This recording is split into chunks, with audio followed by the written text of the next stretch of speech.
Sales वाला motivated है ना, उस टेरिटरी के ऑर्डर ज्यादा आएंगे, जो मोटिवेटेड नहीं है वहां पे ऑर्डर कम आएंगे। ये मैंने मतलब ही इज मीटिंग एवरीवन।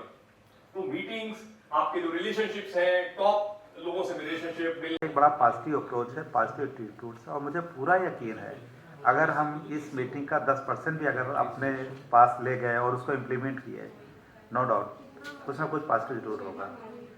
हम लोगों ने, हमारे 5 सहयोगियों ने, सब लोगों ने अपने अपने व्यू दिए हैं कि आजकल हेल्थ रिलेटेड प्रॉब्लम बहुत हो रही हैं। जितने हॉस्पिटल खुल रहे हैं, जितने हेल्थ इंफ्रास्ट्रक्चर डेवलप हो रहा है, उससे ज़्यादा प्रॉब्लम्स बढ़ती चली जा रही हैं। लेकिन ये हम लोग ये नहीं देख पा रहे हैं कि कारण क्या है, what is the reason behind disease process. तो लाइफ स्टाइल रिलेटेड प्रॉब्लम्स बहुत ज़्यादा हो रही हैं।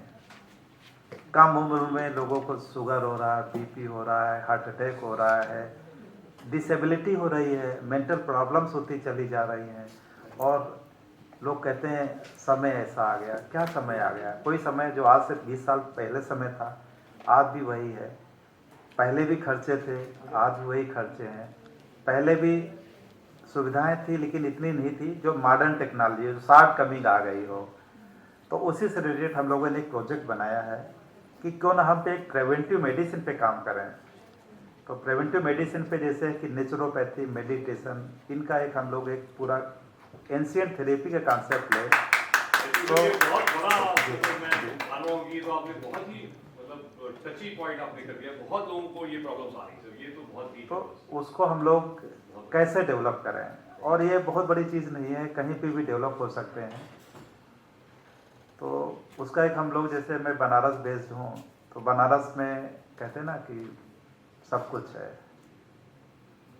तो बनारस में बाबा विश्वनाथ जी हैं, गंगा नदी भी हैं, और जितने भी हमारे एंशिएंट सिटीज़ हैं, अयोध्या, प्रयागराज, बोध गया, चित्रकूट, तो हम लोग एक वहाँ प्रोजेक्ट अपना बना रहे हैं। उसकी जो लैंड एरिया है 1 किलोमीटर का राउंड है। गेट के एक किनारे से चलेंगे, दूसरे किनारे पे आएंगे तो 1 किलोमीटर का रन हो जाएगा। तो अभी हमारा जो फेज है उसमें करीब 4000 प्लांट्स लगाए, डिफरेंट टाइप के। मतलब कुछ प्लांट्स को तो अगर हम बोलेंगे शायद आप लोग बोलेंगे डॉक्टर साहब मजाक कर रहे हैं। मैंने सिंदूर का भी पेड़ लगाया है। मुझे नहीं लग रहा कि शायद सिंदूर का पेड़ लोगों ने सुना होगा, या बहुत कम लोग जानते होंगे।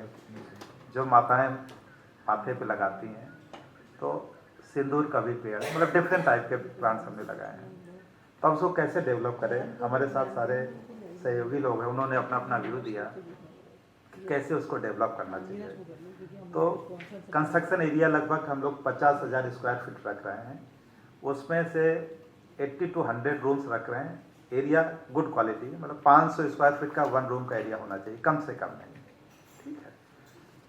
10 कॉटेज हम लोग रख रहे हैं जिसमें बच्चे और उनके पेरेंट्स रह सकें। लेकिन आजकल एक ये बहुत बड़ा न्यूक्लियर फैमिली वाला कंसेप्ट आता चला जा रहा है कि मदर, फादर और उनके बेबी तो आ जाते हैं, लेकिन तीसरा जो जनरेशन है उसको किनारे आउटडेटेड कर दे रहे हैं। हमने उनके लिए भी एक प्रोजेक्ट रखा है कि कुछ विला रखेंगे जिसमें 3 जनरेशन के लोग एक साथ रुकें, मतलब ग्रैंडफादर, फादर और उनका बेटा। तो फादर, मदर, मतलब ग्रैंड मदर, फादर को भी लगे कि नहीं मेरा एक कुटुंब है, मेरा परिवार, उनकी फीलिंग्स आनी चाहिए। और जो हमारा ग्रैंड सन है या ग्रैंड डॉटर है, उसको भी लगे कि नहीं मेरे दादा हैं, दादी हैं। तो इसका एक अलग होगा कि हम उनके साथ घूमने गए थे। लेकिन ये जो चीज़ है धीरे धीरे अभाव होता चला जा रहा है हमारी सोसाइटी में। तो इसको हम लोग डेवलप करने के लिए हमारे पास मैन पावर की भी ज़रूरत पड़ेगी। जाके जब 100 रूम्स होंगे, जाके 10 कॉटेज होंगे, विलाज होंगे, तो करीब 200 हमारे पास स्टाफ की ज़रूरत होगी।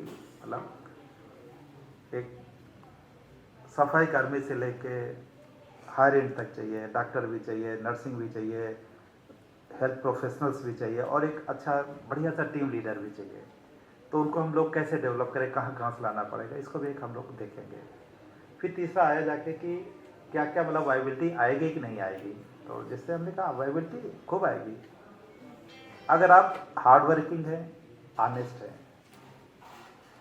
समय ज़रूर लगेगा, ट्रस्ट कीजिए, स्काई इज द लिमिट।